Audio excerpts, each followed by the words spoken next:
Não há muitas coisas que se comparem à empolgação que você sente quando aquele pacote que você encomendou finalmente chega.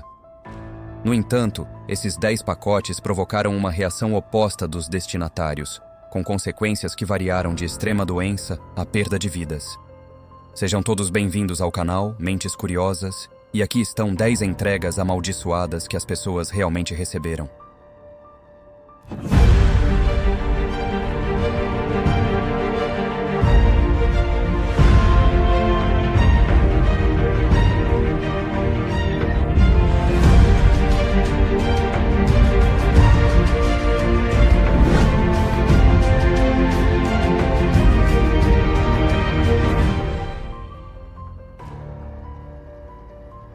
Antes de entrarmos nas histórias macabras, vamos falar sobre como o sistema postal mudou nos últimos 100 anos.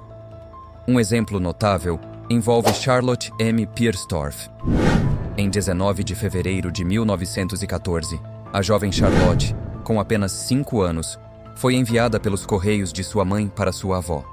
A ideia era que isso seria mais barato do que uma passagem de avião.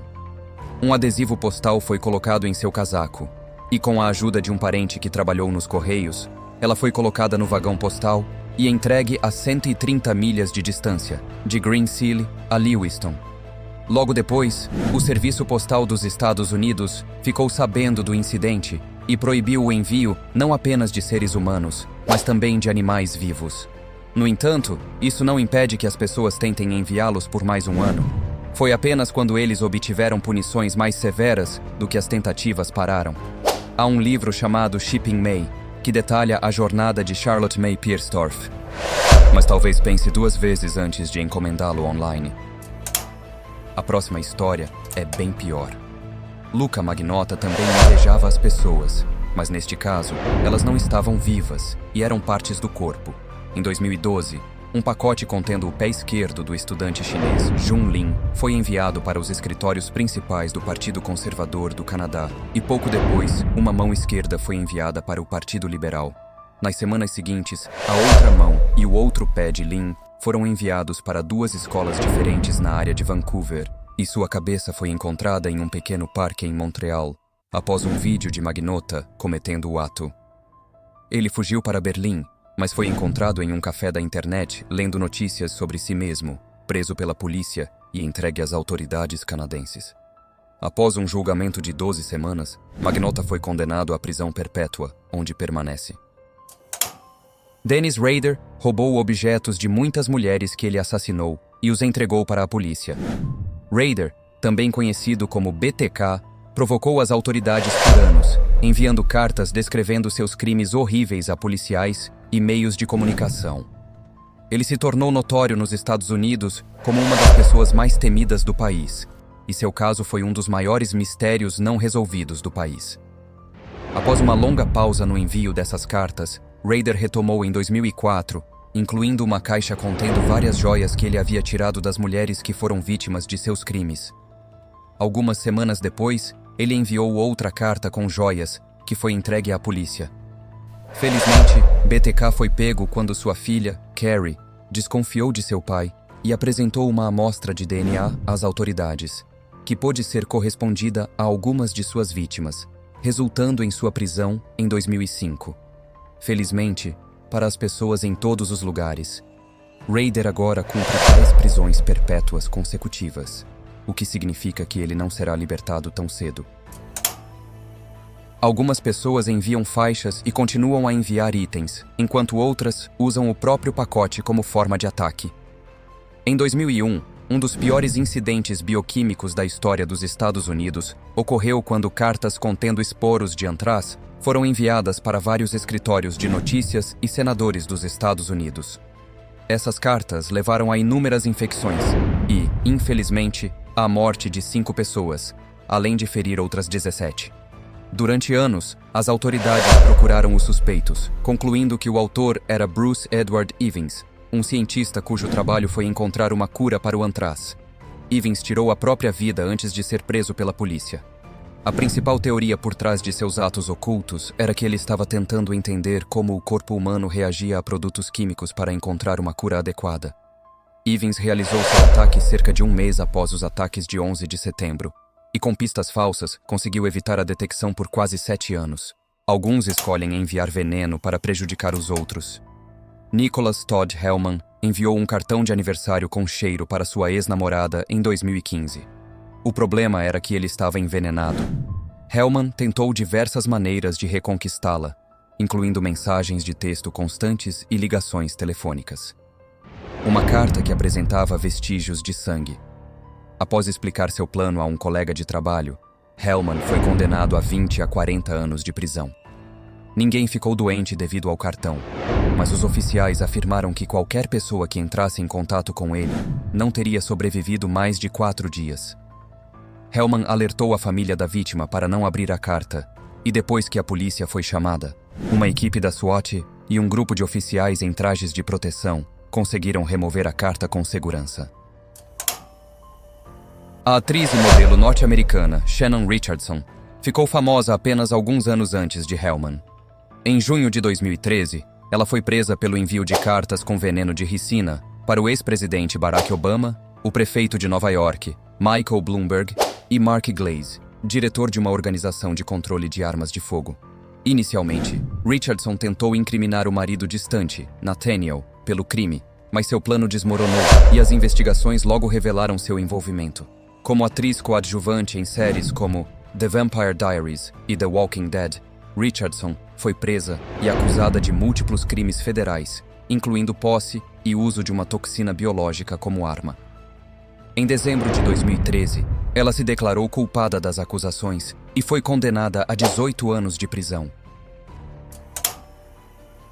Antes de as pessoas enviarem toxinas para prejudicar os outros intencionalmente, a propagação de doenças era casualmente comum através de cartas por centenas de anos. Doenças como a varíola foram inadvertidamente de pessoa para pessoa por meio de pacotes simples. Em 1876, um canadense chamado William Osler sofreu uma lesão de varíola quando enviou uma carta a um antigo colega de escola. Embora ele tenha afirmado que a carta estava contaminada, nunca especificou como, e embora tenha dito que não deveria ter medo da carta, ela ainda teve preocupação significativa. Outro incidente infeliz, envolvendo mais de 30 pessoas infectadas, ocorreu em Saginaw, Michigan, em 1901, quando uma mulher abriu uma carta de seu namorado, que estava por acaso no Alasca, e sofria da doença. Esses incidentes ajudaram os governos de todo o mundo a criar novas maneiras de desinfetar o correio, evitando que incidentes como esses ocorressem devido a scanners, que detectam materiais suspeitos em cartas e pacotes em todo o mundo. Os atentados em Austin, que ocorreram em março de 2018, causaram choque e temor na comunidade e no país. Essa série de ataques à bomba ocorreu ao longo de várias semanas, mantendo-se na cidade de Austin, Texas, em alerta e desconcertando as agências de aplicação da lei. Em 2 de março de 2018, uma bomba explodiu na casa de Anthony Stephenhouse, tirando sua vida. 10 dias depois, em 12 de março, uma segunda bomba explodiu, desta vez vitimando o doutor e músico talentoso Anthony Stephan, além de bolsas universitárias. Algumas horas depois, a terceira bomba explodiu, ferindo a idosa de 75 anos, Esperanza Herrera. Conforme os investigadores lutaram para entender os ataques, uma quarta bomba explodiu em 18 de março, ferindo 2 pessoas. Esses ataques espalharam o medo e a suspeita em Austin, deixando os moradores com medo de abrir pacotes e agências de aplicação da lei, em busca de pistas para solucionar o caso. Em 2018, os incidentes relacionados a cartas-bomba não se limitaram ao Texas. Entre 22 de outubro e 2 de novembro, um total de 16 pacotes suspeitos, contendo dispositivos explosivos, foram enviados a várias figuras democratas proeminentes, críticos do então presidente Donald Trump, e aos escritórios da CNN em Nova York. Os destinatários pretendidos desses pacotes incluíam o ex-presidente Barack Obama, a ex-secretária de Estado Hillary Clinton, o atual presidente dos Estados Unidos, Joe Biden, o ator Robert De Niro e vários membros do Congresso. Felizmente, esses pacotes foram interceptados pelas autoridades antes de explodirem, graças à diligência dos funcionários dos Correios e das agências de aplicação da lei. O suspeito, Cesar Sayoc, um fervoroso apoiador de Trump, foi detido na Flórida em 26 de outubro. Seu furgão estava coberto de adesivos políticos e slogans inflamatórios. Sayok foi acusado de vários crimes, incluindo envio ilegal de explosivos pelo correio e ameaças a ex-presidentes. Ele finalmente se declarou culpado e foi condenado a 20 anos de prisão. Quando pensamos em coisas horríveis enviadas pelo correio, uma pessoa se destaca em suas ações nefastas: Ted Kaczynski, também conhecido como o Unabomber. Ele realizou uma série de bombardeios ao longo de quase 2 décadas, tornando-se um dos criminosos mais enigmáticos e perigosos da história dos Estados Unidos. A onda de terror de Kaczynski começou no final dos anos 1970, quando ele começou a enviar bombas caseiras para universidades e companhias aéreas. Esses ataques pareciam aleatórios, visando pessoas de várias origens. Suas bombas caseiras eram meticulosamente construídas e projetadas para causar danos significativos após a detonação, o que só gerou mais medo e confusão. O que tornou o Unabomber único não foi apenas o nível de sofisticação de seus dispositivos, mas também seus motivos. O manifesto de Kaczynski, intitulado A Sociedade Industrial e Seu Futuro, argumentava que a tecnologia e a industrialização tinham consequências terríveis para a sociedade. Ele defendia o retorno a um estilo de vida primitivo baseado na natureza. Esse manifesto, cheio de retórica anti-tecnológica e anti-establishment, tornou-se amplamente conhecido após ser publicado no Washington Post e no New York Times, após pressão do próprio Kaczynski. É hora de nos despedirmos, mas antes de ir, queremos agradecer por ter assistido até o final. Esperamos que você tenha gostado deste vídeo. Se você gostou do que viu, não se esqueça de deixar seu curtir e compartilhar com seus amigos e familiares.